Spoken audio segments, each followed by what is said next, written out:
Hi friends, ನಾನು ನಿಮ್ಮ ಲಿಖಿತ್ ಶೆಟ್ಟಿ. ಎಲ್ರಿಗೂ ಮತ್ತೊಂದು ವಿಡಿಯೋಗೆ ಸ್ವಾಗತ. ಸೊ ಫಸ್ಟ್ ವಿಡಿಯೋಗೆ ತುಂಬಾ ಚೆನ್ನಾಗಿ ಸಪೋರ್ಟ್ ಕೊಟ್ರಿ ಆ್ಯಂಡ್ ತುಂಬ ಜನ ಸಬ್ಸ್ಕ್ರೈಬ್ ಆದ್ರಿ. ತುಂಬಾ ಖುಷಿ ಆಯಿತು. ನನಗೆ ಎಕ್ಸ್ಪೆಕ್ಟ್ ಮಾಡಿರಲಿಲ್ಲ ಇಷ್ಟೊಂದು ಸಪೋರ್ಟ್ ನಿಮ್ಮ ಕಡೆಯಿಂದ. ಬಟ್ ನಮ್ಮ LS ಫ್ಯಾಮು ಮತ್ತು ನ್ಯೂ ಆಡಿಯನ್ಸು ನಮ್ಮ ಕೈ ಬಿಟ್ಟಿಲ್ಲ. ಮೇಯ್ನಾಗಿ ನಮ್ಮ LS ಫ್ಯಾಮು ನಾನು ಒಂದು ಸಲ ಅನೌನ್ಸ್ ಮಾಡಿದೆ ಅಷ್ಟೇ, ಜಸ್ಟ್ ಈ ಥರ ಚಾನಲ್ ಮಾಡಿದ್ದೀನಿ, ಸೊ ದಯವಿಟ್ಟು ಸಪೋರ್ಟ್ ಮಾಡಿ, ಸಬ್ಸ್ಕ್ರೈಬ್ ಮಾಡಿಕೊಂಡು ಅಂತ. ಸಿಕ್ಕಾಪಟ್ಟೆ ಜನ ಸಬ್ಸ್ಕ್ರೈಬ್ ಆಗಿದ್ದೀರಾ, thank you so much. And ಇನ್ನೂ ಯಾರಾದರೂ ಸಬ್ಸ್ಕ್ರೈಬ್ ಆಗಿಲ್ಲ ಅಂತಂದರೆ ದಯವಿಟ್ಟು ಸಬ್ಸ್ಕ್ರೈಬ್ ಮಾಡ್ಕೊಳ್ಳಿ. ಇನ್ಮೇಲೆ ಇದರಲ್ಲೂ ಅಪ್ಡೇಟ್ ವೀಡಿಯೋಗಳು ಬರ್ತಾನೆ ಇರುತ್ತೆ. ಓಕೆ ಗೈಸ್, ಪ್ರೀವಿಯಸ್ ವೀಡಿಯೋ ಮಾಡಿದ್ದೆ, ಅದರಲ್ಲಿ ನಾನು ಹೇಳಿದ್ದೆ ಲೈಕ್ ಅಂದರೆ ಆಲ್ರೆಡಿ ನ್ಯೂಸ್ ಇತ್ತು ಸುದೀಪ್ ಸರ್ ಈ ಸಲ ಹೋಸ್ಟ್ ಮಾಡ್ತಾ ಇಲ್ಲ ಅಂತ. ಯಾರಿರ್ಬೋದು ಅನ್ನೋ ಥರ ಒಂದು ಕುತೂಹಲ ಇತ್ತು. ಅದಕ್ಕೆ ರಿಲೇಟೆಡ್ ಬಿಗ್ ಬಾಸ್ ಅವರು ಒಂದು ಪ್ರೋಮೋ ಬಿಟ್ಟಿದ್ರು ಆ್ಯಂಡ್ ಲಾಸ್ಟಲ್ಲಿ ಒಂದು ನಗು ಇತ್ತು. ಅದು ರಿಷಬ್ ಶೆಟ್ಟಿ ಅವ್ರ ನಗು ಥರ ಇತ್ತು. ಸೊ ಅದಕ್ಕೆ ನಾನು ಹೇಳಿದ್ದೆ ಆಲ್ಮೋಸ್ಟ್ ಅಂದರೆ ಒಂದು 90% ಕನ್ಫರ್ಮು ರಿಷಬ್ ಶೆಟ್ಟಿ ಅವರೇ ಇರ್ಬೋದು, ಯಾಕಂದರೆ ಆ ನಗು ರಿಷಬ್ ಶೆಟ್ಟಿ ಅವ್ರ ಥರನೇ ಇದೆ ಅಂತ. ಆ್ಯಂಡ್ ನಂತರನೇ ತುಂಬ ಜನಕ್ಕೆ ಅನಿಸಿದೆ ಅದು ರಿಷಬ್ ಶೆಟ್ಟಿ ಅವ್ರದ್ದೇ ನಗು ಆ್ಯಂಡ್ ಅವರೇ ಬರ್ತಾರೆ ಹೋಸ್ಟ್ ಅಂತ.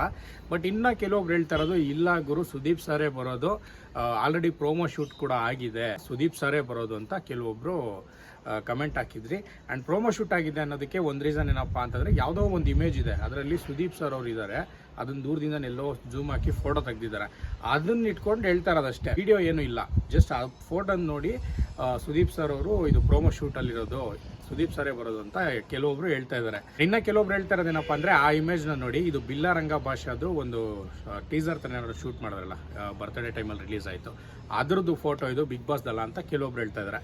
ಸೊ ಈ ರೀತಿ ಸಿಕ್ಕಾಬಟ್ಟೆ ಓಡಾಡ್ತಾ ಇದೆ ವಿಷಯಗಳು. ಫೈನಲಿ ಗೊತ್ತಾಗುತ್ತೆ ಯಾರು ಬರ್ತಾರೆ ಏನೋ ಇತ್ತ ಅಂತ. In case Sudeep sir host ಮಾಡಿಲ್ಲ ಅಂದರೆ ಏನೆಲ್ಲ ಆಗ್ಬೋದು ಅಂತ.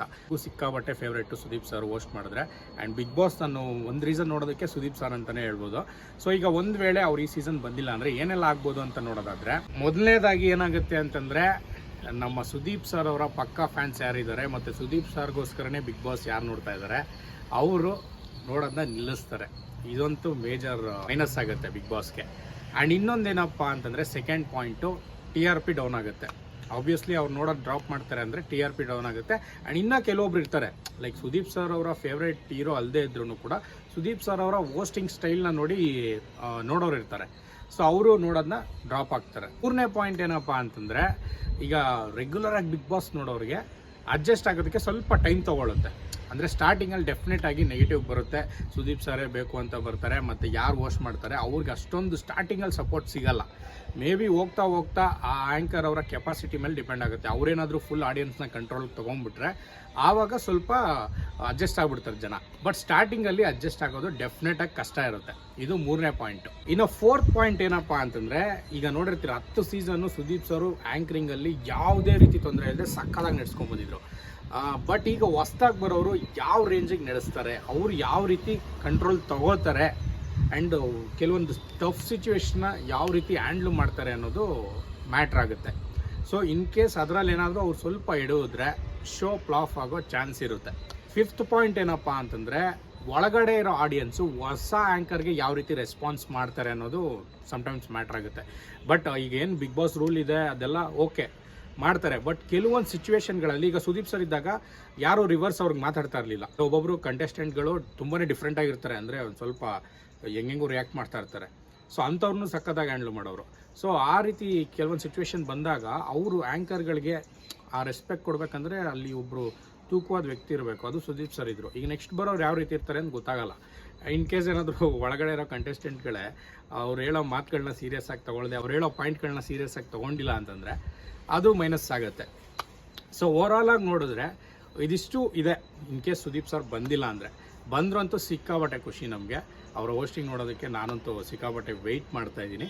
ಆ್ಯಂಡ್ ಬಿಗ್ ಬಾಸ್ ಅವರು ಸ್ವಲ್ಪ ಕನ್ಫ್ಯೂಸ್ ಮಾಡ್ತಾ ಇದ್ದಾರೆ ಅಂತ ಅನಿಸ್ತಾ ಇದೆ. ಮೇ ಬಿ ಹೆಂಗೂ ಇದು ಹೋಸ್ಟ್ ಚೇಂಜ್ ಆಗ್ತಾರಾ ಅಂತ, ಅದು ಯಾರು ಫಸ್ಟ್ ರೈಸ್ ಮಾಡಿದ್ರೋ ಪಾಯಿಂಟ್ ಗೊತ್ತಿಲ್ಲ, ಚೇಂಜ್ ಆಗ್ತಾರಾ ಏನು ಇತ್ತ ಅಂದ್ಬಿಟ್ಟು. ಸೊ ಅದನ್ನೇ ಬಿಗ್ ಬಾಸ್ ಅವರು ಮೇ ಬಿ ಮೋಸ್ಟ್ಲಿ ಯೂಸ್ ಮಾಡ್ಕೋತಾ ಇರ್ಬೋದು. ಇಲ್ಲ ಒಂದು ವೇಳೆ ಈ ಥರ ಚೇಂಜ್ ಆಗ್ತಾರಾ ಅಂತ ಅವರೇ ಐಪ್ನ ಇದು ಮಾಡಿ ಚೇಂಜು ಕೂಡ ಆಗ್ಬೋದೇನೋ ಗೊತ್ತಿಲ್ಲ.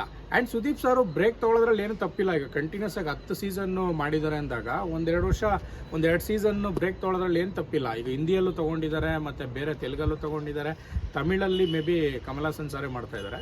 ಇನ್ನು ಎಲ್ಲದರಲ್ಲೂ ಆಲ್ಮೋಸ್ಟ್ ಒಂದು ಆ್ಯಂಕರ್ಸ್ಗಳು ಚೇಂಜ್ ಆಗಿದ್ದಾರೆ. ಬಟ್ ಸುದೀಪ್ ಸರೇ ಕಂಟಿನ್ಯೂಸ್ ಆಗಿ 10 ವರ್ಷ ಮಾಡಿರೋದು.